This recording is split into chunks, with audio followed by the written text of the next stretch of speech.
Leila, ayo kita pergi ke taman bersama saat bunga bermekaran di musim semi. Setelah janji yang diucapkan dengan senyum samar di wajah pucatnya, menjadi pesan terakhir ayahnya. Musim semi tak lagi datang di hidup anak itu. Hidup anak yang tinggal sebatang kara dan harus berpindah-pindah dari satu rumah kerabat ke rumah yang lain itu sangatlah memilukan. Shred, tentu saja kami harus mengadakan upacara penyambutan kalau kau ingin tinggal di rumah kami. Tidak mau.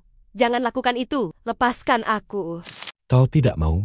Kalau begitu, kalian pergi saja.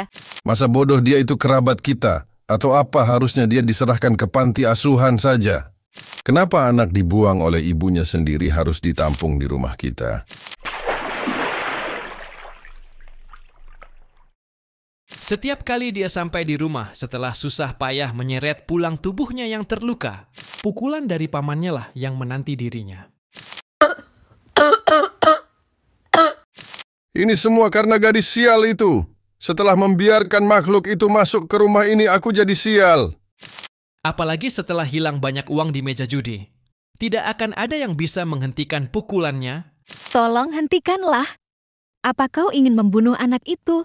Lepaskan aku. Meski setiap detiknya seperti berada di neraka, anak yang tidak punya tujuan, itu hanya bisa bersabar dan menahan semuanya. Meski begitu, kemalangan terus menumpuk seperti salju yang turun sepanjang malam, hingga... Bibi, saya hanya akan berdiam di sudut dan tidak akan mengganggu siapapun. Saya juga akan menuruti semua perkataan kalian. Karena itu, jangan buang saya ya. Berhentilah. Laila, cobalah minta tolong ke kerabat lain. Bibi, Bukankah tempat lain, dimanapun itu pasti lebih baik daripada di sini? Pergilah. Di puncak musim dingin, anak itu kembali didorong ke jalanan. Setelah itu, dia berusaha mendatangi rumah kerabatnya yang lain. Tapi...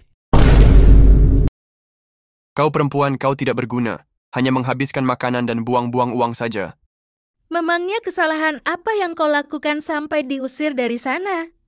Aku tidak mau menampung anak sepertimu. Lihatlah, mana mungkin kami bisa menerimamu saat kondisi keluarga kami sulit begini memenuhi kebutuhan kami sendiri pun, kami sudah kesusahan. tak ada seorang pun mau menerima anak yatim piatu yang dianggap rendah itu. Bahkan ibunya sendiri membuangnya.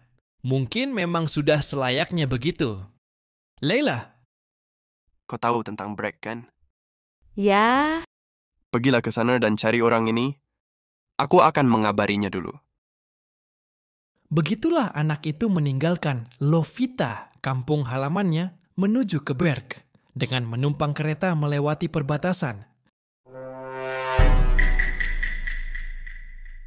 Perjalanan itu dilakukannya dengan harapan kecil terhadap nama asing yang terlukis di kertas.